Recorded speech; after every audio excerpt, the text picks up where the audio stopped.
walaupun umurnya masih 35 HST ini, batangnya cukup kuat. Karena kalau batang sudah kuat dan akar sudah kuat, otomatis nanti kedepannya pertumbuhan. Halo kawan-kawan, kembali lagi dengan saya Ardana Putih. Nah, pada hari ini kawan-kawan saya berada di kebun, yaitu di kebun tanaman cabai rawit ori 212. Nah, sebagaimana sering saya sampaikan bahwa dalam sistem perawatan tanaman cabai secara khusus, yaitu cabai rawit, memang saya bilang gampang-gampang susah kawan-kawan. Kenapa saya bilang gampang-gampang susah? Karena kalau dibilang susah, banyak juga petani yang berhasil dalam budidaya tanaman cabai. Tetapi kalau dibilang gampang, tetapi banyak juga petani yang gagal dalam budidaya tanaman cabai. Khususnya cabai rawit kawan-kawan. Karena cabai rawit ini memerlukan perawatan yang dibilang ekstra.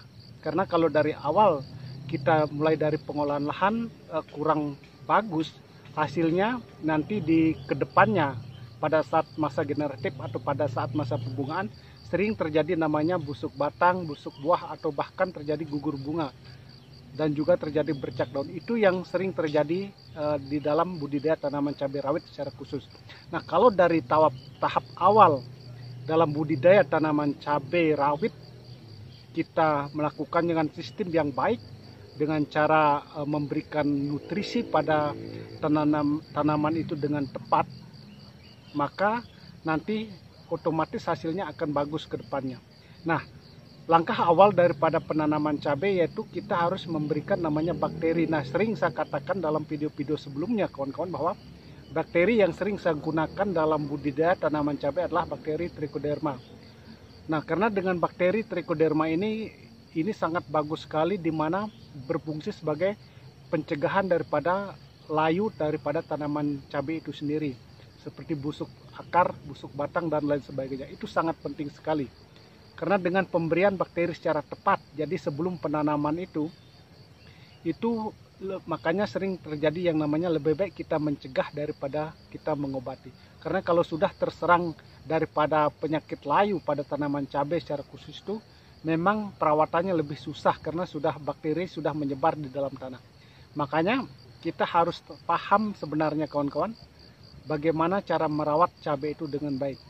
Jadi khususnya saya ini dari pengalaman saya pribadi, kita bukan bercerita hal yang lain, dari pengalaman saya ceritakan pengalaman bahwa beberapa kurun waktu memang saya sering melakukan penanaman cabai rawit, kemudian cabai keriting, dan banyak sayuran jenis lainnya seperti terong maupun kubis. Itu yang saya lakukan. Nah, khususnya dalam penanaman cabai rawit ini atau perawatan cabai rawit ini, kawan-kawan, sangat saya bilang lebih susah, kalau menurut saya lebih susah daripada perawatan cabai keriting kawan-kawan. Karena saya juga sering melakukan penanaman cabai keriting. Saya menganggapnya, maaf bukan saya berkata gimana itu, tapi sebenarnya menurut saya pribadi, lebih susah merawat cabai rawit ini ketimbang cabai keriting. Kalau cabai keriting itu setelah kena penyakit, kalau saya sendiri melakukan penanggulangan atau pencegahannya, atau bahkan sudah kena penyakit, ini saya bisa menyemprotnya, bisa sembuh. Tapi kalau cabai rawit sebenarnya sangat rawan bagi saya. Sekali dia kena penyakit, khususnya apalagi patek itu, jadi menurut saya susah sekali menyembuhkannya, apalagi cuaca yang ekstrim seperti di tempat saya ini dengan ketinggian 1000. Jadi kalau cuacanya lembab, itu untuk patek itu sangat cepat sekali sebenarnya kawan-kawan. Makanya yang terpenting adalah bagaimana sebelum tanaman itu kena serangan patek secara khusus, lebih baik kita mencegahnya dengan cara memberikan nutrisi yang tepat, memberikan bakteri seperti saya katakan, memberikan Trichoderma.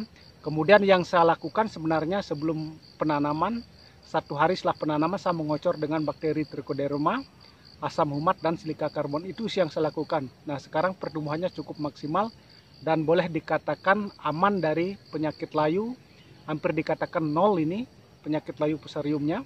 Kemudian bercak daunnya dibilang alhamdulillah, dibilang tidak ada. Kemudian juga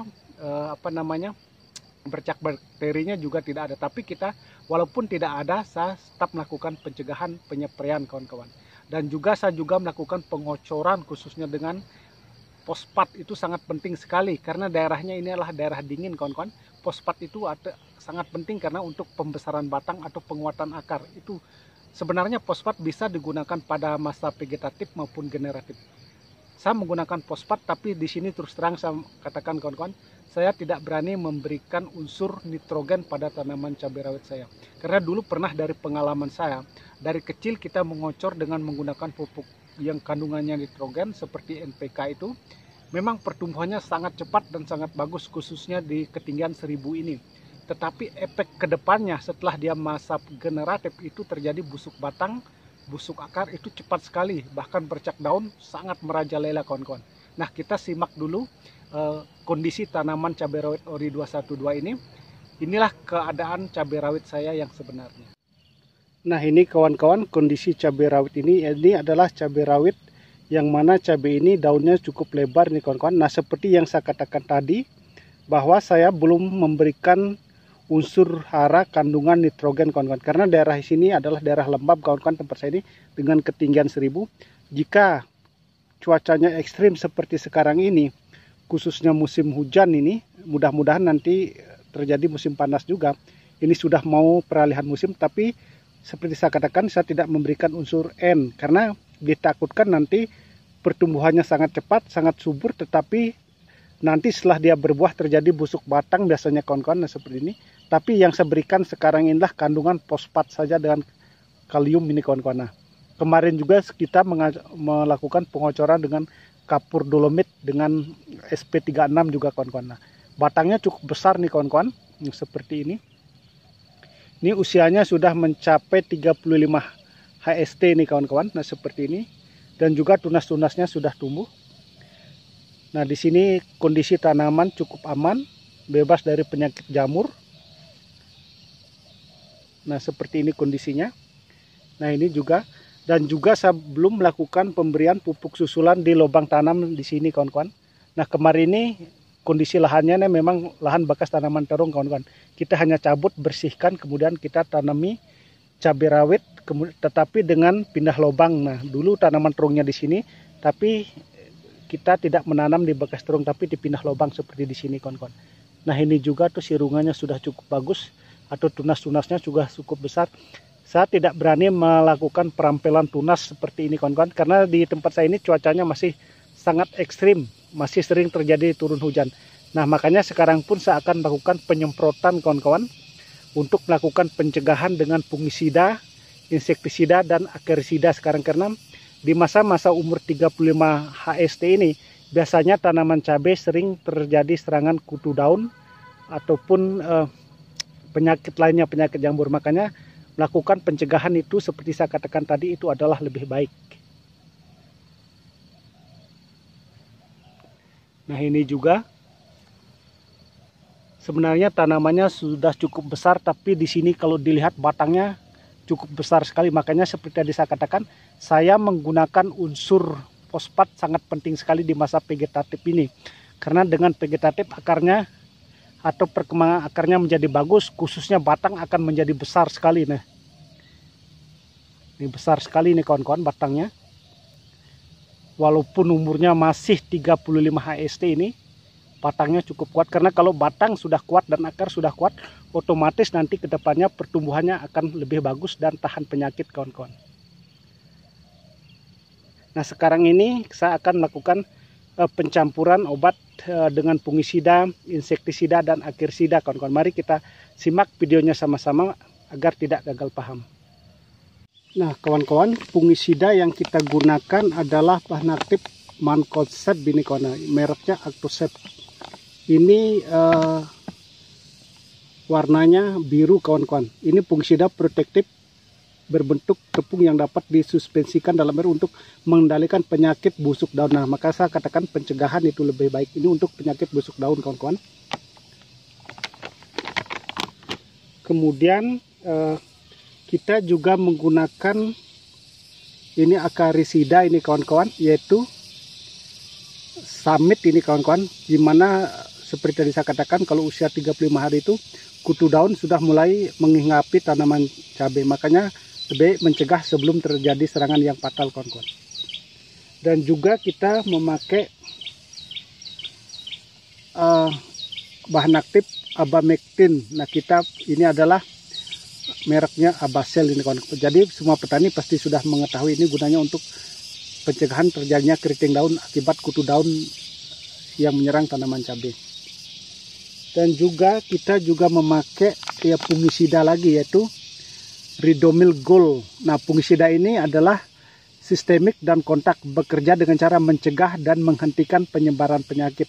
Jadi kalau sudah ada penyebaran penyakit di tanaman cabai kita, jadi fungsi daripada Ridomil Gold ini adalah untuk menghentikan penyebaran penyakit, jadi agar tidak penyakitnya menyebar ke tanaman lain itu. Karena seperti saya katakan, tempat saya ini adalah daerah dingin kawan-kawan, dengan ketinggian 1000 ini kurang lebih. Jadi sering sekali namanya penyakit busuk daun, busuk batang itu sering menyerang tanaman cabai khususnya kawan-kawan. Makanya sebelum terjadi lebih baik mencegah, itu hal yang sangat penting yang kita lakukan. Dan juga kita tentu yang satunya adalah mencampur dengan yang namanya perekat. Nah, karena di sini seperti saya katakan bahwa cuaca ekstrim sering terjadi hujan, makanya penambahan perekat itu sangat penting bagi daerah saya seperti ini. Nah, ini kita memakai fungisida ini, kita pakai 2 sendok ini kawan-kawan, seperti ini. Begitu juga dengan Ridomilnya, kita pakai dia hanya 1 sendok aja sudah cukup Ridomilnya. Sedangkan akirisidanya kita pakai 1 tutup ini kawan-kawan, ini kurang lebih 10 mili ini.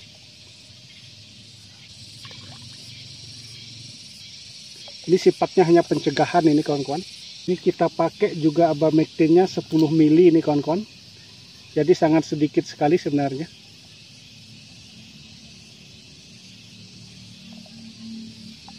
Perekatnya kita kasih 1 sendok aja, sedikit sekali.